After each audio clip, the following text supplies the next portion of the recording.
우리 크리스천 베이직, 오늘은 믿음, 지난 시간에 은혜, 또 그 전 시간 예배, 아주 기초적인 부분들을 나누고 있는데요. 말씀드렸듯이 그냥 일반적인 우리가 알고 있는 믿음에 대해서 나누기보다는 실제로 나의 삶에 적용할 수 있는 부분들은 무엇이고, 또 믿음에 대해서 착각하고 오해하고 있는 부분들은 무엇일까, 구체적으로 한번 나누어 보도록 하겠습니다. 저는 11월이 되면 항상 생각나는 게 있습니다. 뭐냐면 제가 1997년 11월 3일에 군입대를 했거든요. 해군. 그래서 항상 11월이 되면은 이 추운 날에 내가 군입대를 했었지라는 생각과 그리고 처음으로 집을 떠났을 때 어머니께서 이사야 41장 10절 말씀을 손코팅을 해가지고 저에게 지어줬던 기억이 납니다. 막 우실 것 같은데도 울음을 애써 참으면서 이 말씀을 꼭 붙들라고 해주신 그것을 아직도 저는 잊지 못합니다. 그 말씀 잘 아시죠? 두려워하지 말라, 내가 너와 함께함이라. 놀라지 말라, 나는 내 하나님이 됨이라. 내가 너를 굳세게 하리라. 참으로 나의 의로운 오른손으로 너를 붙들어 주리라. 아멘. 저는 수요 예배 말씀을 준비하면서 우리 기본적인 기초적인 것이 과연 무엇일까를 생각할 때 오늘은 믿음을 정하면서 계속 믿음을 생각하고 또 생각해 보았습니다. 그 중에 하나가 나에게 믿음이 있는가 먼저 저에게 적용을 해보았습니다. 나는 어떤 믿음을 가지고 있고 나는 이 믿음을 가지고 어떻게 살아가고 있는가라고 한번 생각해 보았습니다. 자, 여러분 스스로도 질문을 해 보셨으면 좋겠어요. 나는 믿음이 있는가? 그러면 내 믿음을 어떻게 증명해 보일 수 있는가? 자신에게 돌아보는 것이죠. 사사기에 보면은 유명한 사사들이 많이 나옵니다. 어려울 때 하나님께서는 이 사사들을 통해서 일을 하셨는데요. 그 중에 사사기 6장에 보면 하나님께서 기드온을 쓰시겠다라고 부르시는데 기드온은 의심이 들었다는 거예요.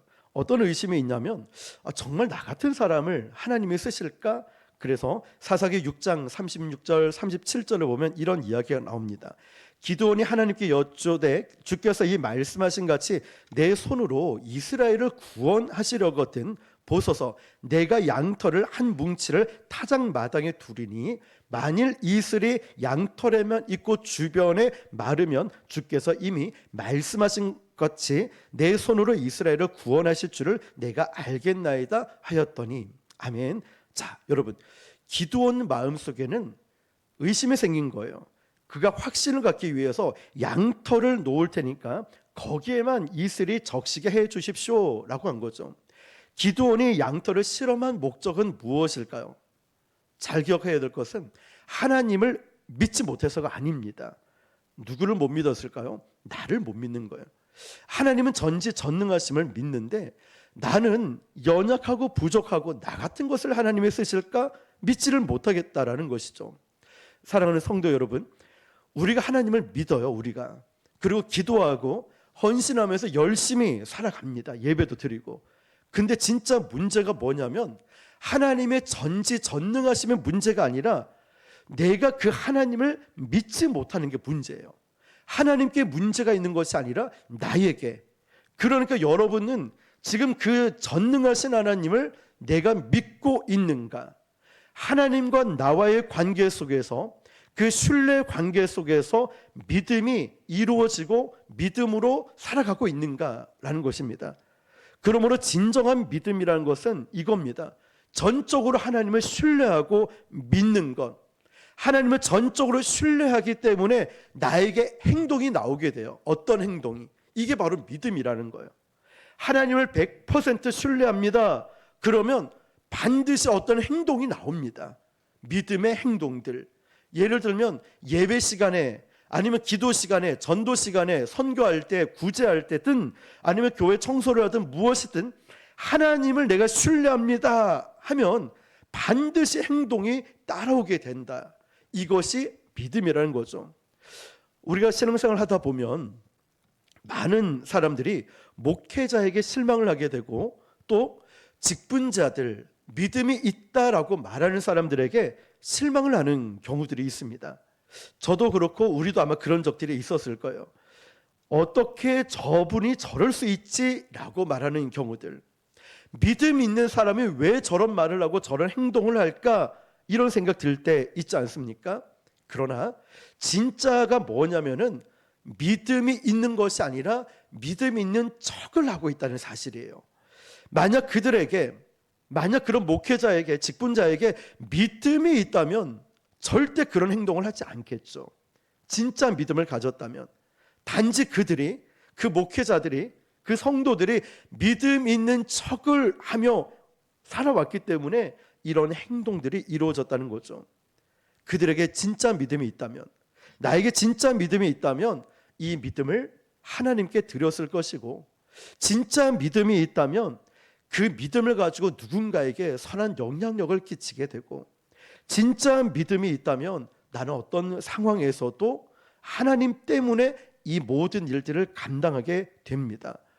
오늘 제가 믿음에 대해서 이야기를 하면서 점검해 봐야 될 게, 내가 보편적으로 알고 있었던 이 믿음, 그런데 그 믿음이 내가 착각하고 있었던 건 아닐까? 이걸 점검해 보자는 거예요. 그래서 듣기 좋은 말씀을 드리는 것이 아니라 마음에 좀 찔릴 수도 있어요. 우리 모두가. 그렇다면 이 마음에 찔리고 또는 새로운 부분들을 알게 되었을 때, 내가 믿음을 착각하고 있었구나.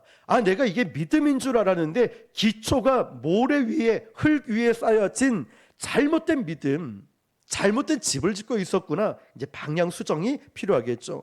자, 세부적으로 이제 들어가서 말씀을 나누는 거죠. 저는 저에게 적용을 해보니까요, 목회자로서 큰 유혹 중에 하나가 뭐냐면은 저에게 믿음 있는 것처럼 보여주고 싶을 때가 있어요.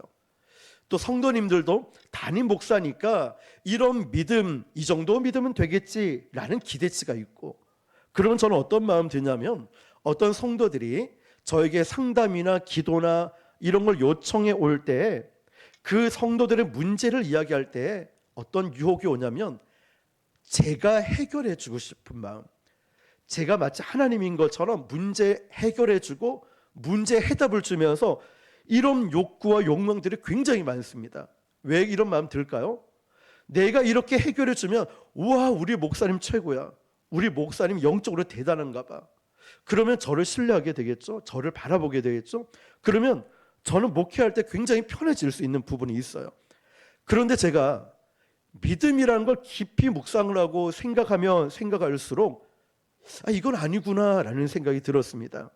뭐냐면, 그런 일들로 통하여 나의 영적 권위가 세워질 수는 있겠지만, 목회하는데 좀 편할 수는 있겠지만, 이것이 아니라 이렇게 해결을 하고 역사하시는 분이 누구실까요? 하나님이신 거죠. 하나님이 하시는 일인데 자꾸만 저는 그런 일을 통하여서 나라는 사람을 부각시키고, 내가 이렇게 능력이 있어, 내가 실력이 있고, 내가 기도 많이 해, 영적인 거야, 이러면서 저를 드러낼 때가 참 많은 시간들이었던 것 같아요. 정말 중요한 목회는 이 일을 통하여 하나님이 드러나고 있는가, 어쩌면 저는 평생 싸워야 될 숙제이기도 하죠. 저가 기도해 줄 수 있고 상담을 해드릴 수 있지만, 능력 행함과 역사는 하나님께서 하시는 일들을 내가 범하지 않는 것 말입니다. 믿음이 무엇일까요, 여러분? 정말 그 믿음이 무엇일까? 내가 해야 될 일과 하나님의 하셔야 될 일들을 분명하게 구별할 수 있어야 됩니다. 열왕기상 17장부터 보면 우리가 잘 알고 있는 엘리야와 이방 선지자들과의 갈멜산에서 전투가 나옵니다. 열왕기상 17장에 보면 하나님께서 엘리야를 통하여서 예언하게 하십니다. 이 땅에 가뭄이 올 것이다. 가뭄이 오면은 하나님께서 엘리야를 먹이십니다. 그리 시냇가에 데려가서 물을 통해서, 또 까마귀를 통해서 엘리야에게 먹을 것을, 양식을 공급해 주었습니다. 그런데 열왕기상 17장 7절에 보니까 땅에 비가 내리지 아니하므로 얼마 후에 그 시내가 마르니라라고 되어 있어요. 기적 같은 일들이, 이 마르는 일들이 모든 게 다 그쳐버렸다는 것이죠. 하나님은 많은 방법들을 통하여 하나님의 백성들을 입히시고 먹이시고 인도하시는 분이십니다. 그런데 여기서 우리가 구별해야 될 것이 있어요. 그 어떠한 방법도 하나님은 똑같이 역사하시지 않아요. 이 목사인 저에게, 여러분에게 하시는 방법이 다르다는 것이죠. 그렇지만 중요한 것은 뭘까요? 저에게 하는 방법, 여러분에게 주시는 방법들이 있는데 그 방법을 통하여 하나님께서 하시는 말씀은 방법과 아니면 어떤 환경들을 의지하는 것이 아니라 그 일을 통해 일하시는 하나님을 신뢰하게 만든다는 것이죠. 하나님이 사용하시는 방법, 원리를 우리가 의지하지 말아야 된다는 것입니다. 하나님의 방법은 언제나 다를 수가 있습니다. 그러나 하나님의 역사하심은 언제나 변함이 없으십니다. 하나님의 말씀도 변하지 않습니다.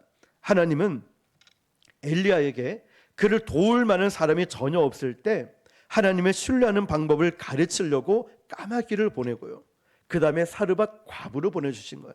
그런데 만약에 엘리야가 하나님 왜 까마귀는 또 안 와요? 두 번째 까마귀, 세 번째 까마귀가 와야죠. 사르밧 과부 말고 다른 과부는 또 안 보내줘요? 자꾸만 우리는 방법을 우리가 정하고 이렇게 요구할 때가 있지만 하나님은 생각지도 못한 방법들을 통하여 우리에게 역사하시기 때문에 우리에게 진짜 믿음이 있다면 방법, 환경 이것을 의지하는 것이 아니라 어떠한 방법으로든 역사하시는 하나님을 신뢰해야 된다는 것이죠. 엘리야에게 하나님은 이걸 가르치고 있는 거예요. 방법이 아니야, 물질이 아니야, 환경이 아니고 과부도 아니고 까마귀도 아니라 그렇게 능력을 행하시는 나를 바라보라 말씀하는 거예요.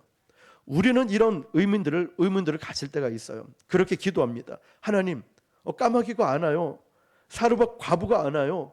자꾸만 방법에 집중을 하지만 이것을 믿음인 줄 알았지만 아니라는 사실, 그 모든 방법과 환경을 통하여 눈을 들어서 주님을 바라봐야 한다는 것입니다. 까마귀를 통해 하든 사르밧 과부를 통해서 주시든 그 어떠한 방법도 하나님을 신뢰하는 것보다 앞설 수가 없습니다.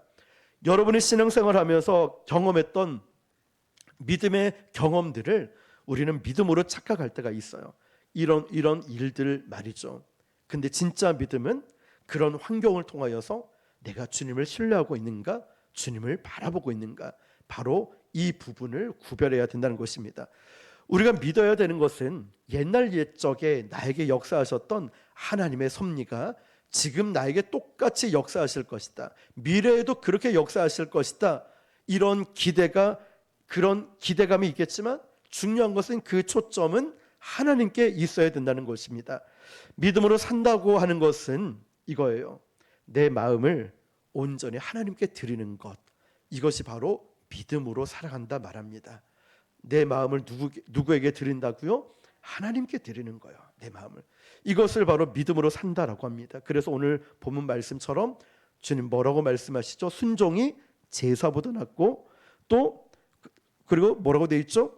듣는 것이 순양의 기름보다 낫다라고 했어요. 순종이 뭐보다 낫다고요? 제사보다 낫다고 순종을 강조하고 있는 거죠. 사울 왕이요, 하나님께 제사를 드리려고 이제 전쟁을 치르고 물건들을 챙겨놨는데 사실 순종하지 않은 거예요. 분명히 하나님은 그 모든 전리품들까지 진멸하라고 말씀하셨는데 사울 왕은 자기 나름대로의 기준을 가지고 그 중요한 물품, 전리품들을 가지고 있었다는 거예요. 하나님은 그 재물을 받지 않아요. 순종하지 아니한 재물을 받지 않는다는 거예요.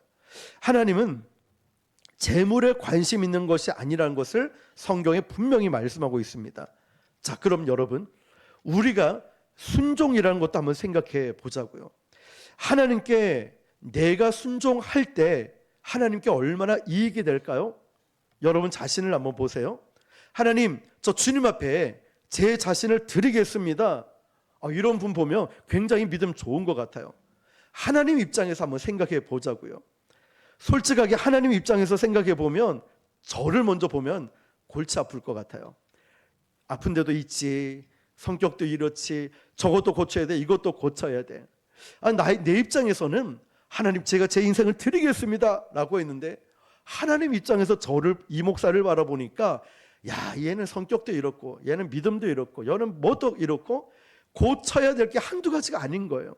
그러니까 골칫거리가 될 수도 있겠구나, 이 생각이 저는 들더라고요. 여러분은 어떨까요? 여러분이 정말 하나님 앞에 헌신하고 봉사하고 저를 드리겠습니다 라고 할 때 하나님께 유익이 될까요? 하나님께 여러분 드렸을 때 우와, 우리 하나님은 나 같은 사람을 드리는데 정말 큰 이익이 있을 거야, 도움이 될 거야. 이건 내 생각일 수 있겠죠. 하나님 입장에서는 어떨까요? 정말 어떤 면에서 벌레만도 못하다고 우리 찬양 고백하지 않습니까? 하나님은요, 물질이 필요하신 분도 아니고 나 같은 사람을 없어도 괜찮아요. 하나님은 우리 같은 사람 없어도 괜찮은 분이세요. 하나님이 여러분이 꼭 필요해가지고 야, 난 너 아니면 안 돼. 우리 하나님은 나라는 사람이 없어도요, 나 같은 거 없어도 얼마든지 좋은 사람, 훌륭한 사람 많기 때문에 얼마든지 쓰실 수 있는 거예요. 그런데 왜 저와 여러분을 보며 너를 드려라, 있는 모습 그대로 와라, 순종해라, 너 기도하고 너 이렇게 좀 해라, 왜 말씀하실까요? 내가 없어도 되는데, 나 같은 건 없어도 도움 크게 되지도 않을 텐데 왜 그럴까요? 하나님께서 저와 여러분을 사랑하시지 않는다면 우리를 받아야 될 이유가 하나도 없는 거예요. 사랑 때문에 그런 거예요. 내가 너를 사랑하니까 너가 이 자리에서 헌신하고 봉사하고, 내가 너를 사랑하니까 너를 포기하지 않아. 자격이 아니라는 거예요. 가진 것 아니에요. 경험, 실력, 방법 아니에요. 하나님은 그거 없어도 괜찮아요. 부족한 분이 아니시기 때문에. 그런데 하나님은 나라는 사람을, 여러분이라는 사람을 사랑하시기 때문에 부르시고, 사랑하시기 때문에 너 이거 좀 해, 너 이거 좀 해 말씀하시는 거예요. 어쩌면 우리는 하나님의 일에 걸림돌이 될지도 몰라요. 나 같은 인격, 나 같은 성질, 이거 가지고 어떻게 하나님 일을 하겠습니까? 나 같은 거 가지고. 그럼에도 불구하고 하나님이 저와 여러분을 받으시는 이유 딱 한 가지가 있다면 이거예요. 하나님께서 저와 여러분을 사랑하시기 때문에. 이거 말고는 설명할 길이 없어요. 하나님이 저와 여러분을 받으신다, 사랑밖에 없어요. 사랑. 우리를 사랑하시기 때문에 독생자 아들 예수님을 십자가에 죽기까지 그 고통을 당하게 하시고, 우리를 사랑하시기 때문에 너가 순종해서 이 일을 좀 해라 말씀하시는 거죠. 우리가 주님 앞에 엎드려 드려지길 원하는 거예요. 생각을 해봤어요. 저는 아무리 생각해봐도 나 같은 걸 쓸만한 이유가 하나도 없는 것 같았거든요. 그리고 나 같은 걸 뭐 한다고 해도 하나님 큰 도움 될 것 같지도 않고. 그런데 왜 그럴까? 왜 그럴까? 사랑밖에는 설명할 길이 하나도 없었습니다. 여러분, 우리 지난주도 불렀던 찬양, 보소서 주님, 나의 마음에 선한 것이 하나도 없어요. 정말 우리 마음에 선한 게 없어요.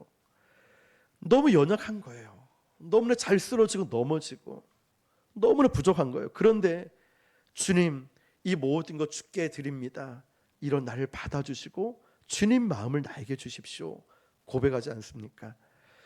여러분, 주님께서 나의 마음을 받으시는 것, 나를 사랑하는 것 알기 때문에 우리가 믿음으로 순종할 수 있는 거예요. 자격이 아니라요, 가진 것도 아니라 나 같은 것, 그럼에도 불구하고 주님이 받아주실 걸 내가 믿고 나 같은 걸 사랑하는 걸 믿기 때문에 오늘 이 자리에서 우리 예배하는 것 아니겠습니까? 주님 앞에 헌신하는 것 아니겠습니까? 그렇게 내 마음을 받아주신다는 주님을 의식하다 보면 나의 믿음이 자라나기 시작합니다. 믿음이 자라나기 시작해요. 겨자씨만한 믿음이었는데, 정말 얕은 믿음이었는데 하나님이 나와 함께 하시고 나 같은 거 받아주시네, 나를 사랑하시네, 하나님의 그 마음을 아니까 어느 순간 내 믿음이 자라나기 시작해요. 믿음은 동사이기도 하고 믿음은 인격이기도 합니다. 하나님이 나의 마음을 아시고 내가 하나님을 의식하기 시작할 때 내가 반응하기 시작하거든요. 작은 말씀에도, 작은 한 소절 찬양을 불러도 하나님의 마음을 알고 하나님의 뜻을 의식하기 시작하면은 내가 반응하기 시작합니다. 이것이 바로 믿음이라는 거죠. 우리의 믿음 없음을 증명하는 것 중에 하나가 뭐냐면, 내가 믿음 없다라고 증명하는 게 뭐냐면, 우리가 때때로 사람들에게 인정을 받고 싶은 욕구가 생겨요. 그때마다 참 우리가 내 믿음이 이거밖에 안 됐나? 이런 생각 들어요. 사무엘상 15장에 보면 하나님께서 사울 왕을 택하셨거든요. 사울을 왕으로 세워 주셨습니다. 사울은 끝까지 하나님과 인격적인 가운데서 이제는 순종하면서 살아가면 돼요. 이게 믿음이니까. 그런데 어느 날부터인가 사울 왕 마음속에 어떤 욕구가 일어났냐면 인정에 대한 욕구가 일어난 거예요. 인정. 전쟁에서 딱 승리를 하고 나면 우리 뭐 해야 되는지 아시죠? 하나님께 영광 올리죠. 승리에 대한 하나님께. 승리를 하나님이 주셨으니까. 그런데 사울 왕은 전쟁에서 승리하고 나서 무엇을 했냐면 기념비를 세웠습니다. 기념비. 왠지 그럴듯해 보이지 않습니까? 기념비를 세우는 거. 그런데 이 전쟁을 통하여서 사울 왕의 마음속에 기념비를 딱 세우는 목적은 저 백성들이 나를 인정해 줬으면 좋겠다, 이 마음이 있어요. 하나님 명령 따르면서 모든 것 그냥 진멸하고 하나님께 영광 올려드리면 되는데 사울 왕은 거기서 기념비를 세우고 제사를 드리려고 합니다. 제사를 드린다는 것, 눈에 보이는 것이죠.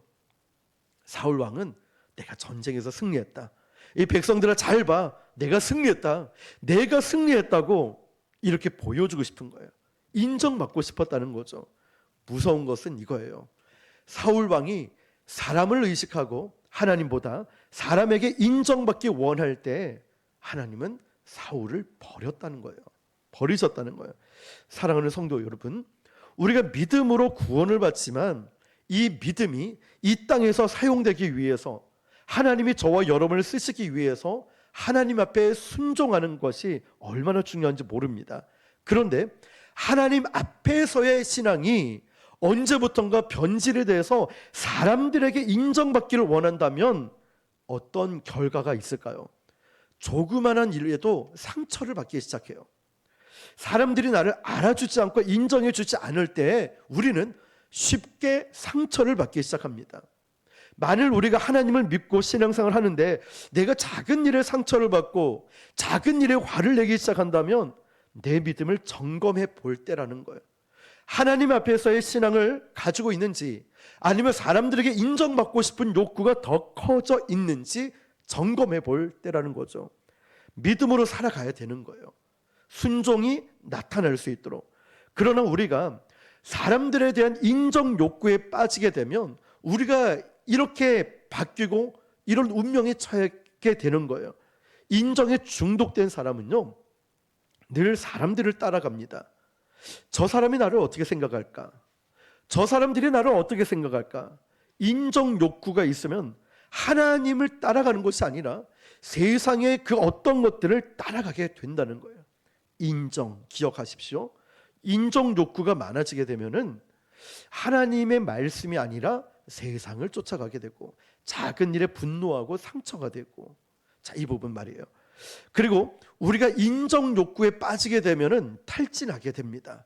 남들에게 잘 보이기 위해서 이미지 메이킹을 하는 거예요. 자꾸만 나를 감추고 나를 드러내고 싶고 좋은 것만 보여주고 싶은 거예요. 남들이 나를 이렇게 생각했으면 좋겠다, 이런 마음들 말입니다. 제가 부목사로 사역을 할 때요, 양산 부산대 병원에 한 집사님이 갑자기 풍이 와서 왼쪽에 다 마비가 된 거예요. 너무 충격을 받아서 남편 안수 집사님과 이렇게 간병을 하고 계신데 그 권사님이 저를 되게 또 좋아하셨어요.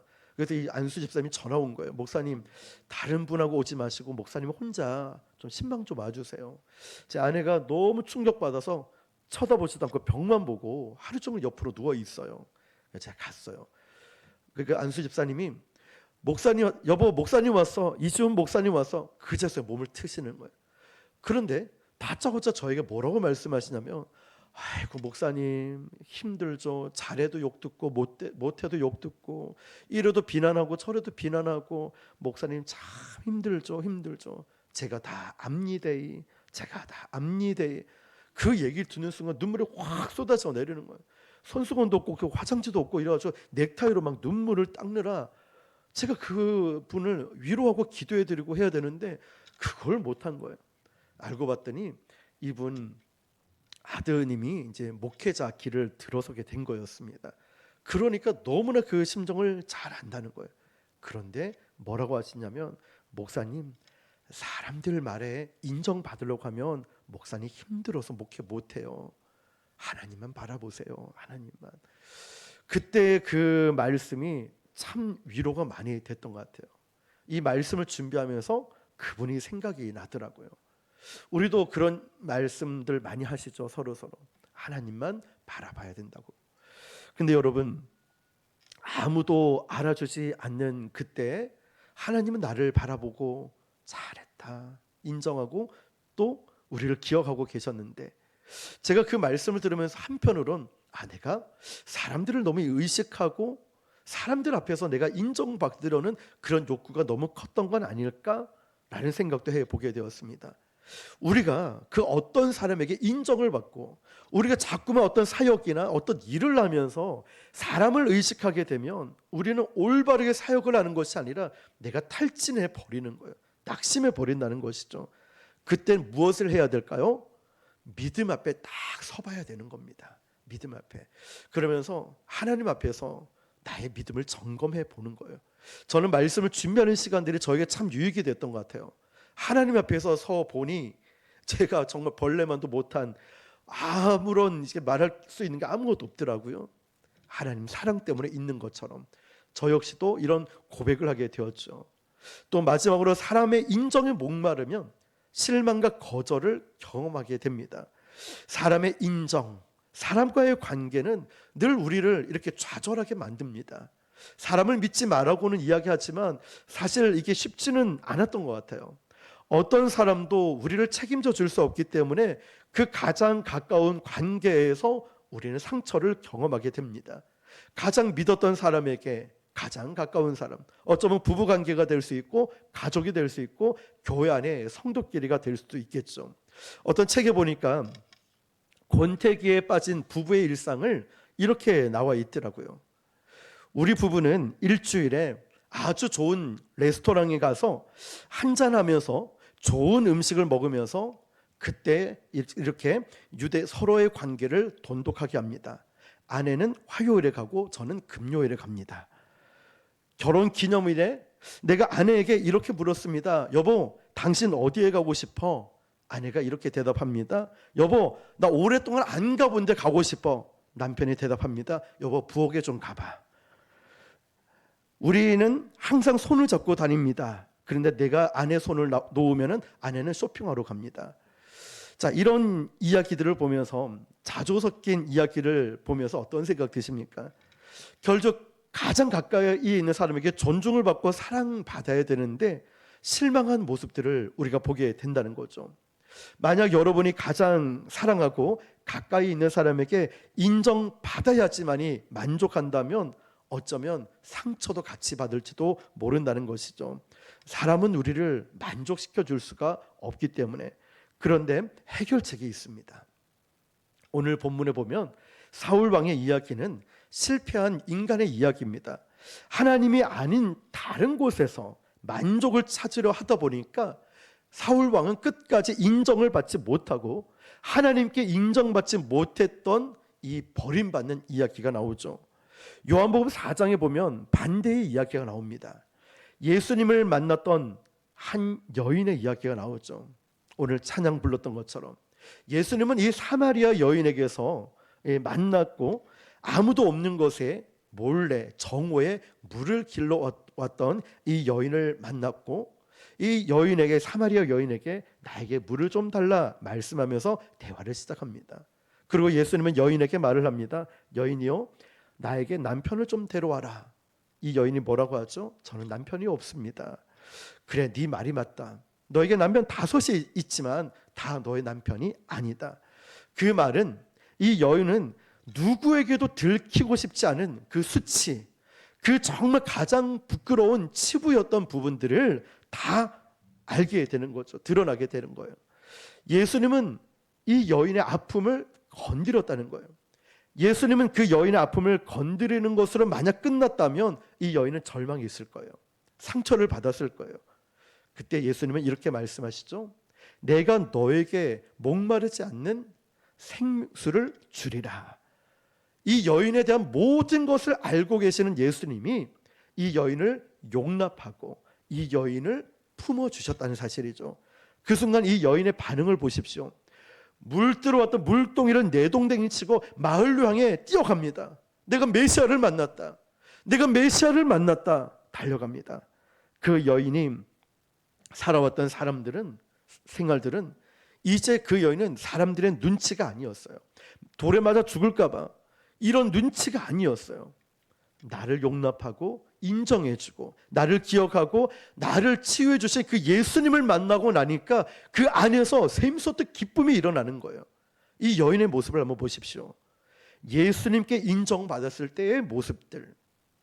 사울 왕은 사람들에게 인정을 받지 못해서 자기가 기념비를 세우고 자기가 제사를 드리며 내가 전쟁에서 승리했다 인정을 받고 싶었지만 그러지 못했을 때 버림을 받게 되고, 예수님이 베드로 반석이라 말씀하셨죠. 얼마나 불같은 성격이었으면은.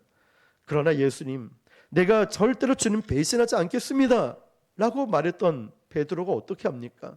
가야바 법정에서 예수님 심판받을 때 작은 여자 하나가 와서 너도 같이 있었던 사람 아니냐라고 이야기할 때 나 그 사람 몰라요, 나 그 사람 모른다고 3번씩이나 부인하지 않았습니까? 얼마나 가슴 아픈 이야기입니까? 예수님의 수제자였고, 베드로가 여자아이 앞에서 자기의 신앙도 자기의 믿음의 신조도 주님의 제자로서의 이 모든 것들을 저버렸을 때 얼마나 스스로 괴로운 시간들을 보냈겠습니까? 통곡하고 울면서 거기를 떠나갑니다. 그리고 다시 고향으로 돌아갔죠. 울고 있는 베드로가 있을 때 예수님은 찾아가셨죠. 부활하신 예수님이 찾아가셨어요. 옛 생활로 돌아가 있던 그 베드로에게로 찾아갔어요. 부활하신 예수님은 그곳까지 찾아오셨어요. 부르셨어요. 베드로를. 너는 반석이라고. 너는 반석이라고. 한 번도 반석처럼 살지 않았던 베드로인데 예수님이 너는 반석이야. 끊임없이 말씀하시는 거야. 너는 장차 개바가 된다고. 그렇게 불러주셨고 마침내 베드로는 반석의 삶을 살게 됩니다. 여러분, 오늘 우리가 믿음에 대해서 나누면서 꼭 나누고 싶은 이야기는, 이 믿음이 사람들에게 인정받으면 절대로 우리는 만족할 수 없다는 사실이고, 하나님 앞에서의 내가 작은 일이라도, 하나님 앞에서 내가 어떠한 일이라도 하게 된다면 우리의 믿음은 계속 자라나게 될 것이고, 사람들에게 인정을 받으려고 하는 모든 인생은 고달파요. 탈진됩니다. 결코 채워지지 않는 건. 그러므로 복음이 무엇일까요? 복음의 본질은 무엇일까? 나를 부르신 하나님 앞에 내가 사람의 인정이 아니라 하나님의 인정을 받으며 나는 하나님의 사람입니다 라고 고백하는 것, 이것이 믿음이라는 것입니다. 우리는 부족한 부분들이 참 많습니다. 하나님 저를 참 써주십시오. 아니, 제가 하나님께 드릴게요. 시간도 드리고 저 직분도 맡고 이것도 하고 저것도 하겠습니다. 그러나 하나님 입장에서 한번 생각해 보시라고요. 정말 내가 그렇게 대단한 사람일까? 아니죠. 고칠 게 너무 많은 사람이죠. 그런데 하나님은 이 사마리아 여인처럼, 이 베드로처럼 용납해 주셨다니까요. 내가 널 인정한다. 넌 반석이야. 걱정하지 마. 목마르지 않도록 내가 영원한 생수를 너에게 줄게. 걱정하지 마. 내가 널 인정한다. 이 여인은 물동이에 내동댕이 치고 마을로 부끄러움 없이 가지 않습니까? 베드로, 내가 예수님과 어떻게 똑같이 십자가에 집니까? 거꾸로 죽지 않습니까? 여러분, 오늘도 하나님은 저와 여러분을 인정하고 계세요. 잘했다고, 잘 참았다고, 너 지금까지 열심히 온 거 잘 알아. 그럴 수 있지. 넌 베드로야. 넌 반석이야. 인정해 주시는 것, 그 인정하는 주님 앞에서 우리는 살아가는 게 믿음이라는 것이죠. 그 믿음으로 살아가는 것. 앞으로 여러분, 이제 믿음이 성경적으로 여러 가지도 믿음에 대해서 나오고 있지만 오늘 한 가지 포인트를 잡았으면 좋겠습니다.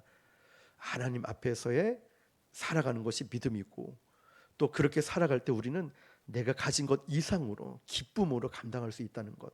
사람이 절대로 나에게 만족감을 주지 않는다는 것 저도 기억하고 우리도 기억해서 이제 앞으로 오늘부터 이런 믿음으로 살아가시는 저와 여러분 되시기를 주님의 이름으로 축원합니다. 기도하겠습니다. 오늘 주신 말씀을 붙들고 하나님, 제가 사람의 인정에 목말랐군요. 제가 정말 믿음